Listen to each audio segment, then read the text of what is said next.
Welcome back to the Story Lady. Today, we'll be reading One Morning in Maine by Robert McCluskey. One morning in Maine, Sal woke up. She peeked over the top of the covers. The bright sunlight made her blink, so she pulled the covers up and was just about to go back to sleep when she remembered, today is the day I am going to Buck's Harbor with my father. Sal pushed back the covers, hopped out of bed, put on her robe and slippers, and hurried out into the hall. There was little Jane, just coming out of her room. Sister Jane had wiggled out of her nightie, so Sal helped her put on her robe and slippers. You don't want to catch cold and have to stay in bed, Jane, because this morning we are going to Buck's Harbor, Sal reminded her sister. Together they went into the bathroom to get ready for breakfast. Sal squeezed out toothpaste on Sister Jane's brush and said, "Be careful, Jane, and don't get it in your hair." Then she squeezed some toothpaste on her own brush. And when she started to brush her teeth, something felt very strange. One of her teeth felt loose. She wiggled it with her tongue, then she wiggled it with her finger. "Oh dear," thought Sal, "this cannot be true." Standing on the stool, she looked in the mirror and wiggled her tooth again. Sure enough, it was loose. You could even see it wiggle. "Mama!" she cried. "One of my teeth is loose. It will hurt and I'll have to stay in bed. I won't be able to eat my breakfast and go with Daddy to Buck's Harbor." She came running down the stairs and into the kitchen. "Why, Sal," said her mother, "that's nothing to worry about. That means that today you become a big girl. Everybody's baby's teeth get loose and come out when they grow up. A nice new bigger and better tooth will grow in when this one comes out." "Did your baby teeth get loose and come out when you grew to be a big girl?" Sal asked her mother. "Yes," she answered, "and then these nice large ones grew in. When Penny grew to be a big dog, his puppy teeth dropped out too." "And will Jane's get loose too?" asked Sal. "Yes," said her mother, "but not for a long time, not until she stops being a baby and grows up to be a big girl like you. Jane is so young that she hasn't even grown all her baby teeth yet. Now let's all go upstairs and brush our hair and get dressed for breakfast." "It feels so different to be a big girl and have a loose tooth," Sal said, "especially when you are chewing. When is it going to come out?" "Perhaps today, perhaps tomorrow," answered her mother. "But when your tooth does come out, you put it under your pillow and make a wish, and your wish is supposed to come true." "I know what I'm going to wish for," said Sal. "A nice cold but you mustn't tell anybody your wish or it won't come true," cautioned her mother. "It's supposed to be a secret wish. Now finish your milk, Sal, then you can go out on the beach and help your father dig clams for lunch." "I'm a big girl, and I can help him dig a lot of clams fast," said Sal, "so we can hurry up and go to Buck Harbor." After breakfast, when Sal went out to help her father, she saw a fish hawk flying overhead carrying a fish. "I have a loose tooth," Sal called up to the fish hawk. The fish hawk flew straight to her nest on top of a tree without answering. She was too busy feeding breakfast to her baby fish hawk. Sal wondered for a moment if the baby fish hawk had any teeth to chew his breakfast. Then she started on down toward the beach where her father was digging clams. When she came near to the water, she saw a loon. "I have a loose tooth," Sal called out to the loon, "and today I have started to be a big girl." The loon didn't say anything, but kept swimming in circles. Then he ducked his beak in the water and snapped out a heron. Then he swallowed it whole without a single chew. Perhaps loons don't have teeth, thought Sal, and she was just turning to go on her way.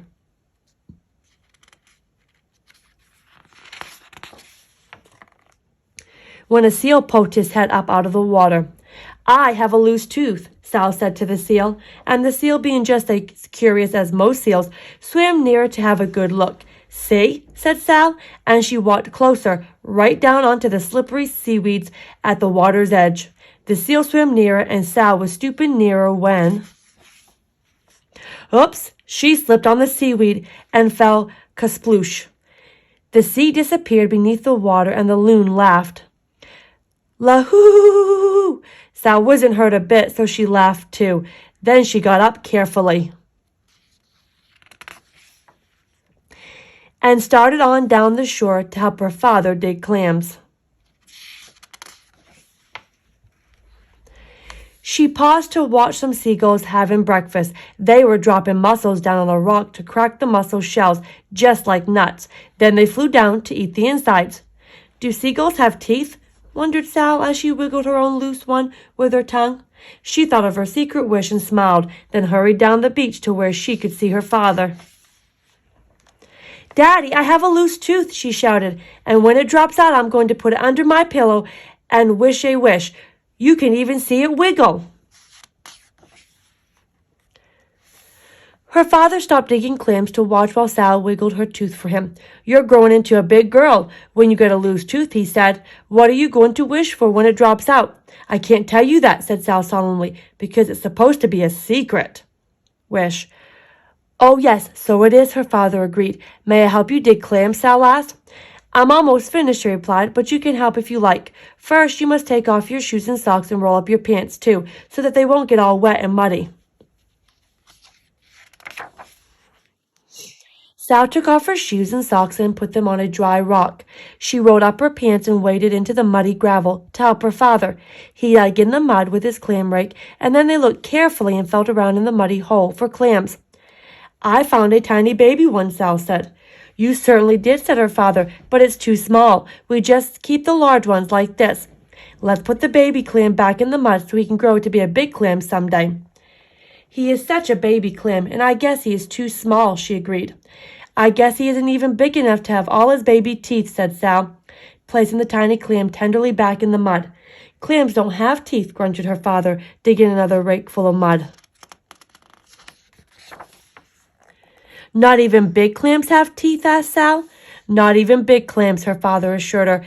Do baby fish hawks and big fish hawks have teeth, asked Sal. No, said her father. Do loons have teeth, she asked. And gulls? No. Do seals have teeth? Yes, they have 'em, he answered. And do their teeth get loose like this, asked Sal, opening her mouth to show her loose tooth. Oh, she said with great surprise. She felt with her tongue and she felt with her muddy fingers. Why, it's gone, she said sadly, feeling once more just to make sure. The loose tooth was really and truly gone. The salty mud from her fingers tasted bitter, and she made a bitter tasting face that was almost a face like crying. Did you swallow it, Sal? Her father asked with a concerned smile. No, she shook her head sadly. I was too busy asking to do any swallowing. It just dropped itself out. It's gone, and I can't put it under my pillow and make my wish come true.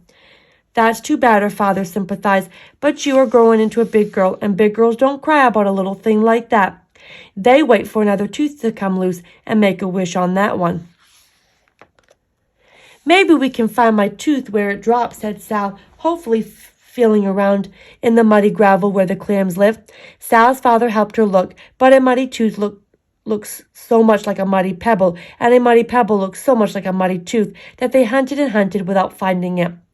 We'll have to stop looking and take our clams back to the house, Sal, her father said at last, or we won't have time for the trip to the village. He washed off the clams in the clean salt water of the bay, and Sal reluctantly stopped looking and waded in to wash the mud from her feet and hands. I guess some clam will find my tooth and get what I wished for, said Sal.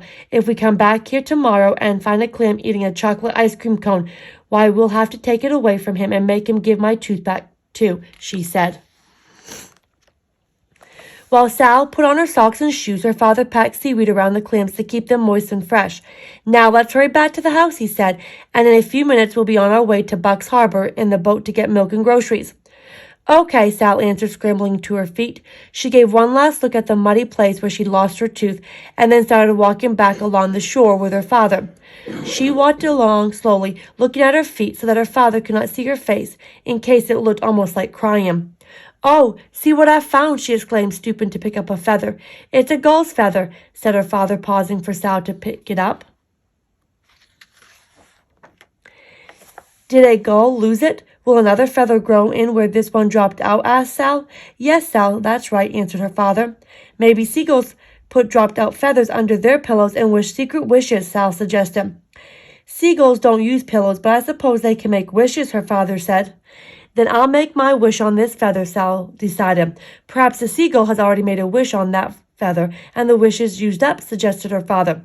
Oh, no, Sal said definitely. He didn't. You see, I guess because he was too busy flying and not looking back. He didn't notice it was loose when he brushed his feathers this morning, so he didn't expect it would drop out. He doesn't even know it's gone, she convinced herself. She closed her eyes tight and wished her secret wish. When they reached home, Sal's mother and her sister Jane were waiting with a box of empty milk bottles to return to the store and a list of things to buy. I'll have a nice clam chowder ready for your lunch when you get back, said Sal's mother, waving goodbye. I'll take good care of Jane, Sal promised. I'm a big girl and I can watch so she doesn't tumble into the water. Sal and Jane and their father went down to the shore and got aboard their boat. Sal and Jane put on their life preservers while their father prepared to start the outboard motor. He pulled and he pulled on the rope to start it, but the outboard motor just coughed and sputtered and wouldn't start. So we had to row the boat all the way across the bay to Bucks Harbor, where the store was. The harbor was full of boats, and Sal's father rowed their boat among them, up to a landing and tied it so it would not drift away while they were at the store. They all climbed ashore, and Sal's father brought along the milk bottles. He brought the outboard motor, too, so Mr. Condon, who ran the garage, could fix it. As they came up the path to the village, Mr. Condon was outside his garage, putting gas into a car. I have a tooth out, Sal greeted, and our outboat motor won't run. My, such trouble, Mr. Condon commented after he had admired the empty place where Sal's tooth was missing. They took the outboard motor into the garage to find why it wouldn't run. Mr. Condon pinched a little with his pliers, tunked a bit with his hammer, and then, after selecting a large wrench, he took out the spark plug. Came right out, just like that tooth of yours, didn't it, Sal? He said, holding it up to the light. He grunted, tossing it on the floor. Needs a new plug. Sal was just about to ask how long it would take for a new spark plug to grow in when Mr. Condon reached up on the shelf and picked out a brand new one and put it in the motor. Sal picked up the old spark plug and handed it to Sister Jane. Jane was so little that she didn't understand about secret wishes. Jane was so little that she couldn't even say ice cream cone, so Sal wished the secret wish for Jane on the spark plug. Mr. Condon pulled the rope, and the motor started right up, just as good as new. Sal's father thanked him and picked up the motor and the milk bottles. Jane carried her spark plug. Sal carried her feather, and they said goodbye and walked across the street to where Mr. Condon's brother kept store.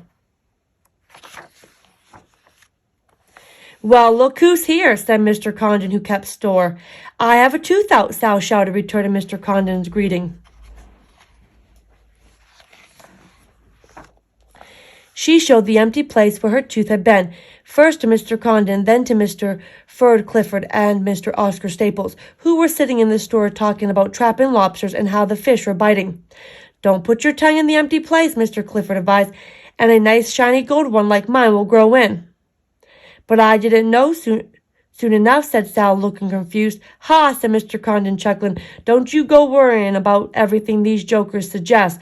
I don't suppose, he added, opening up his freezer, that you could eat an ice cream cone with one of your teeth out. Oh, yes, I could, said Sal, and it's supposed to be chocolate. And this little lady, he questioned, turning to Jane, hers is supposed to be vanilla, so the drips won't spot, and you better push it together tight so it won't drop off. Sal dictated because she's still almost a baby and doesn't even have all of her first teeth. After Mr. Condon had put the groceries and milk in the box, they thanked him once more and waved goodbye. They walked down the path to the harbor and down the runway to the float where their boat was tied. They all climbed aboard, carrying the outboard motor, the box of milk and groceries, the feather, the spark plug, and the ice cream cones. While their father fastened the outboard motor to the boat, Sal and Jane finished their ice cream cones.